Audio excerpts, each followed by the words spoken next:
A ver, nos quedamos aquí, ¿verdad? Equipo de oficina 60,000 y equipo de reparto 120,000. Total 480,000. Acreedores 180,000. Capital social 300,000 y total 480,000. Ok, gracias. Aquí nos está diciendo, por ejemplo, los activos que tuvo fueron estos, ¿no? Activos circulantes que fueron caja, bancos, mercancía, ¿no? Y activos fijos que fueron equipo de oficina y equipo de reparto. Aquí no está separando la clasificación de los activos, solamente los están poniendo totalmente, ¿no? Pero uno sabe que caja y bancos y mercancías son de activos circulantes, ¿no? Y equipo de oficina y equipo de reparto sabemos que es de activos fijos, pero al total son activos, ¿no? Que son bienes y derechos que tiene la empresa. Y el total nos da 480,000 pesos, la suma de todos los activos, pero la clasificación siempre hay que saberla, ¿no? Caja, bancos y mercancías sería activo circulante, equipo de oficina, equipo de reparto, activos fijos, ¿no?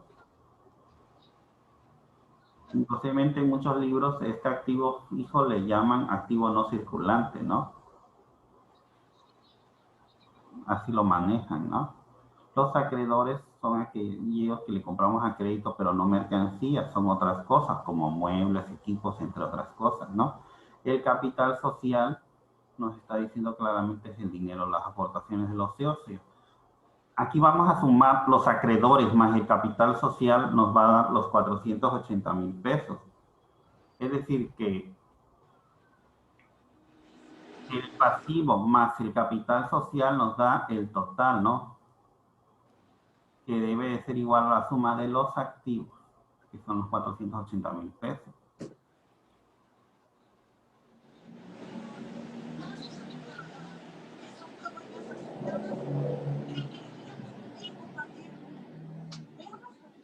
A ver quién sigue. Estados de resultados. Presenta los resultados económicos del ejercicio en un lapso del tiempo, relacionando los ingresos con los egresos, utilidad o pérdida.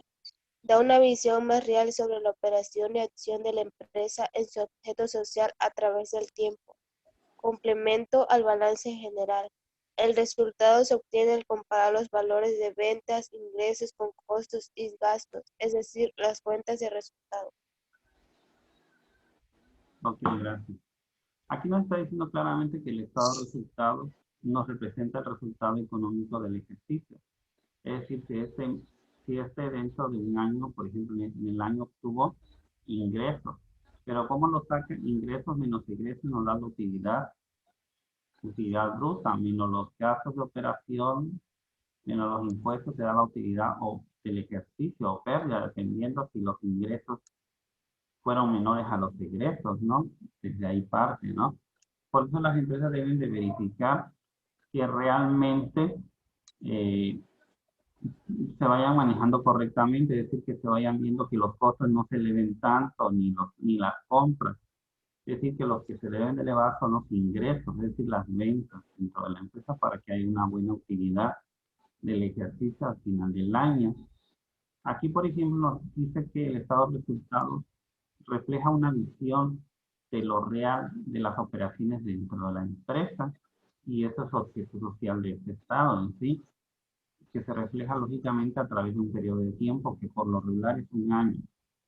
Lo puedes hacer mes por mes también, pero al final, pero si la empresa por lo regular espera siempre tiempo de un año.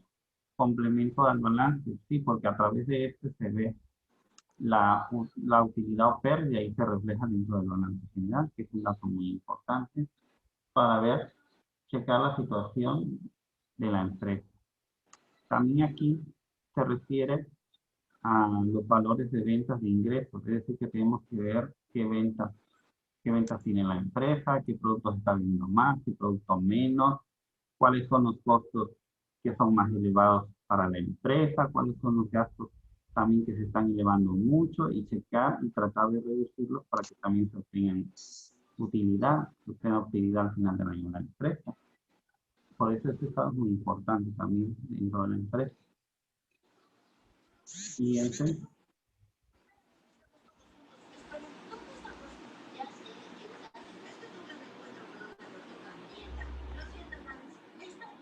quién le toca?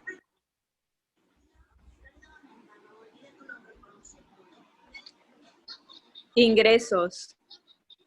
Es la entrada bruta de beneficios económicos producidos a lo largo del periodo contable, surgidos en el curso de las actividades ordinarias de una empresa, siempre que dan como resultado aumentos del patrimonio neto, venta de mercancías, intereses ganados por inversiones, anticipos de clientes.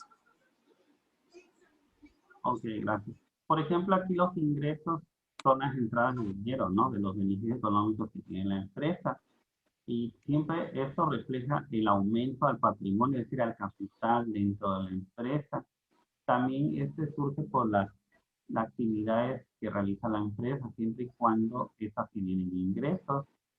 Lo producido a lo largo del periodo contable, es decir, todas las ganancias, todo lo que vende la empresa, es decir, ventas de mercancías, intereses ganados, porque acuérdense que a veces las empresas también invierten su dinero a plazo fijo y estos son productos financieros que son intereses, ingresos a favor de la empresa. Los anticipos a clientes también, que ese dinero lo maneja la empresa y esto se puede generar buenos ingresos aparte.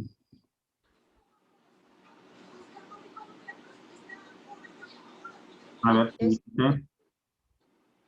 Es un egreso que representa el valor de los recursos que se entregan o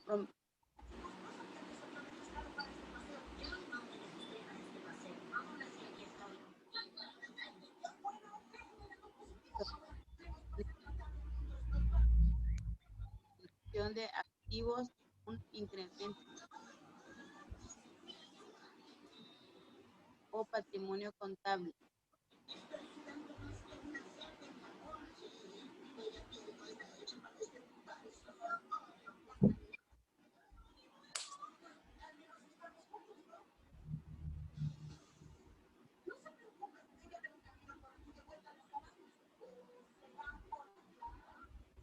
Ok, aquí nos está hablando del costo.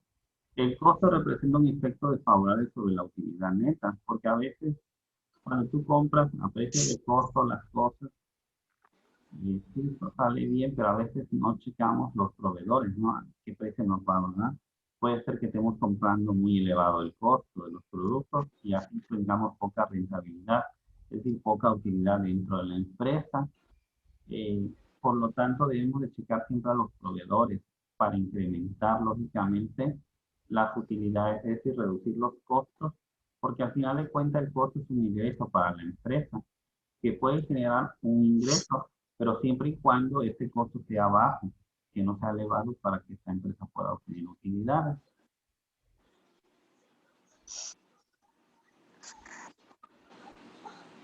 A ver, siguiente.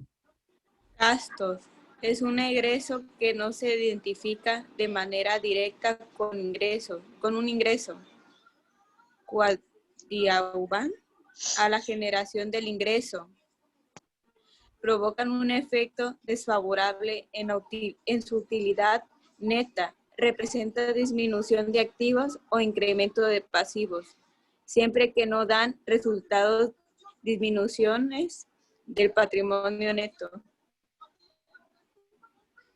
Pues sí, aquí por ejemplo los gastos nos está diciendo que siempre nos van a provocar un efecto desfavorable para las empresas de acuerdo a su utilidad neta, porque esto hace que disminuya su utilidad, porque eso representa disminución de activos o incremento de pasivos, es decir, entre mayor sea el gasto, incrementan los pasivos, las deudas y obligaciones que tiene la empresa, y en sí el gasto es un ingreso, que no se identifica de manera directa como un ingreso, pero siempre va a ser un gasto, un ingreso para la empresa, porque disminuye el capital o el dinero que tiene esta empresa y por lo tanto disminuye el capital.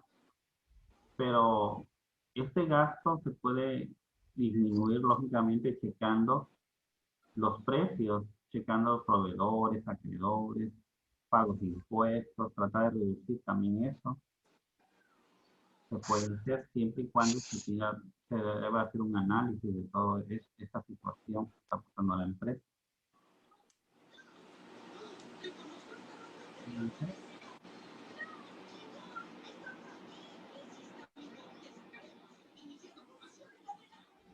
resultados. Balance general, estado de resultados. Costo de adquisición o producto de bienes, activo circulante, almacén.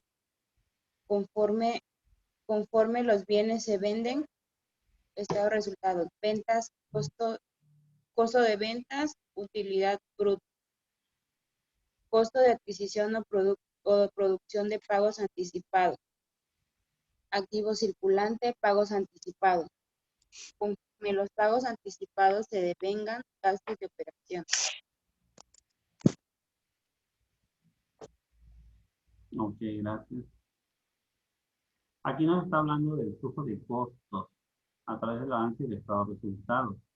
Por ejemplo, a través del balance se reflejan en el activo circulante, en el almacén, por la mercancía. Acuérdense que la mercancía es un factor muy importante.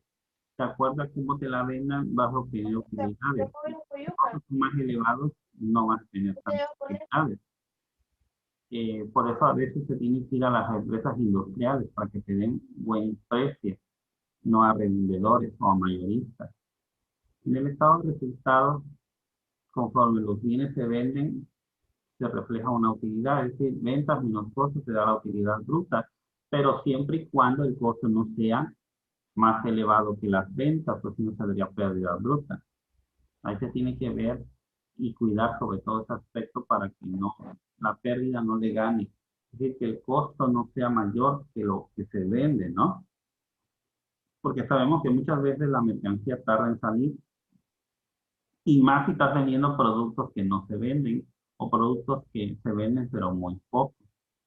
Se debe de cuidar ese aspecto. En el balance general, costo de adquisición, producción de pagos anticipados, los pagos anticipados que se realizan de caja, bancos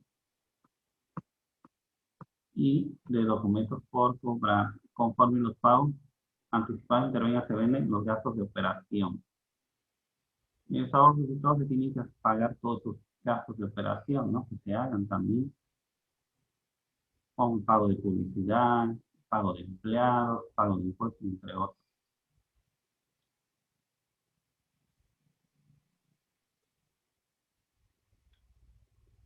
Siguiente. Cuentas.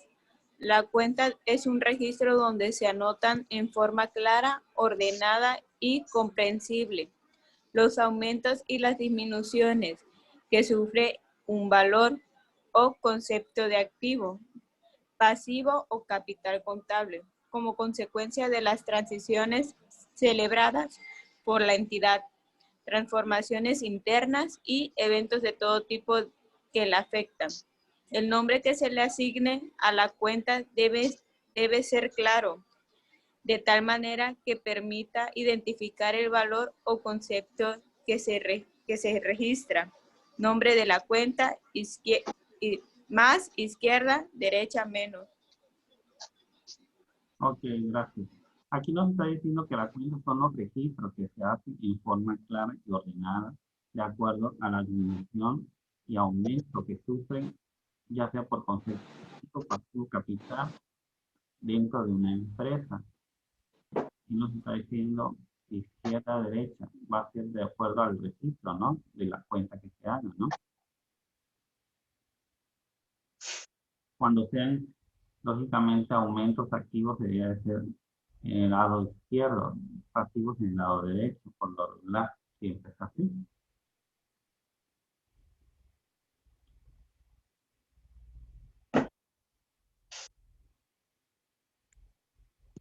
Debe, aumenta, es el lado izquierdo de la cuenta. Debe, deudor, activos, cargo, registra una cantidad en el debe de la cuenta. Haber, disminuye, es el lado derecho de la cuenta. Haber, acreedores, pasivos o deudas. Abono, registra una cantidad en el haber de la cuenta. Ok, gracias.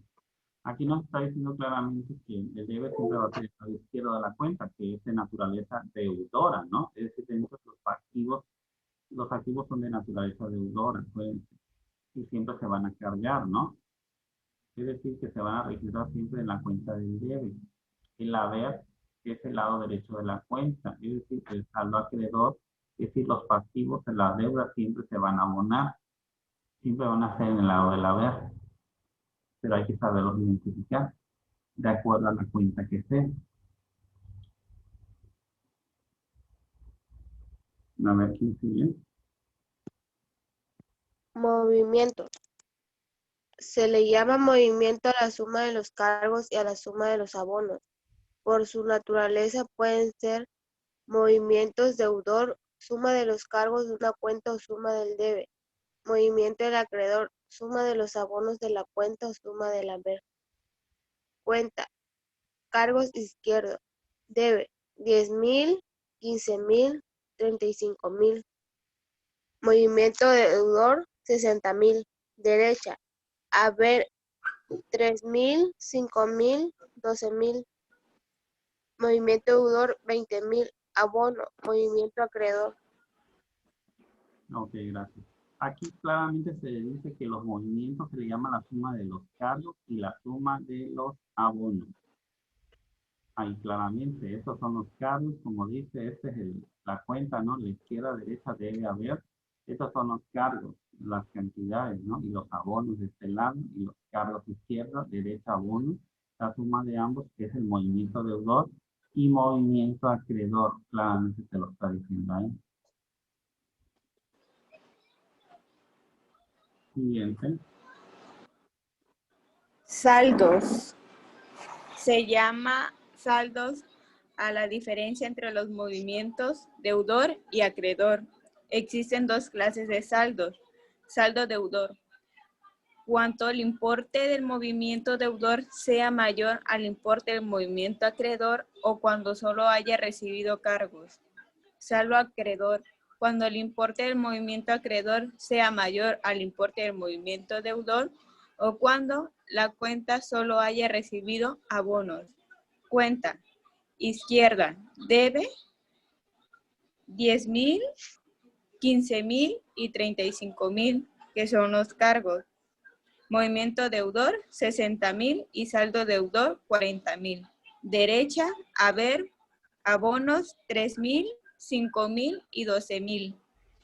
Total el movimiento acreedor, 20,000.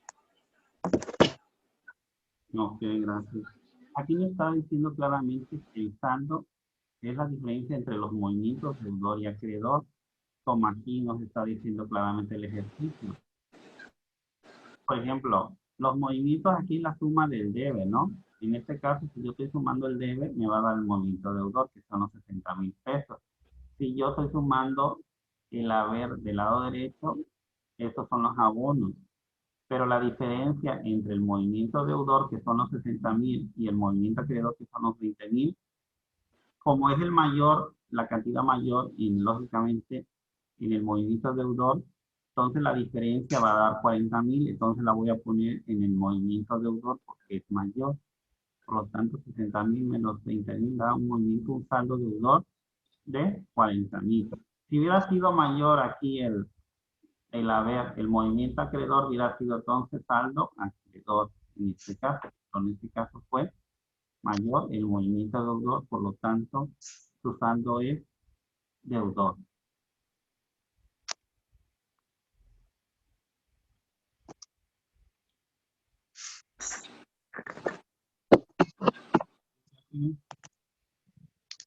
Reglas del cargo y del abono. Cada transacción debe registrarse considerando tanto la causa como el efecto de la misma. Cualquier operación involucra al menos dos cuentas, las cuales originarán una anotación en el debe, cargo, y otra en el haber, abono. Hola, Michelle. Aquí nos está hablando de las reglas del cargo y abono, es decir, de la partida doble, que todo cargo corresponde a un abono o todo cargo corresponde a uno o más abonos, dependiendo de cómo contabilice la cuenta, ¿no? A eso se refiere. Hasta aquí nos vamos a quedar el día de hoy. Ya son las 9:20, que esté muy bien. Sí, profe. Que esté muy bien, hasta luego. Hasta luego. Gracias. Les voy a tomar una foto a todos, ¿no? Ya se fueron. Oye, sí es cierto, ya no me las tomo. No, porque acuérdense, A ver, le dejas de comentar a tus compañeros que entren para que se las tomen. Como entraron 5 minutos después, ¿no? Para la otra. ¿Ya? Entonces ya, ok, nos vemos. Bye.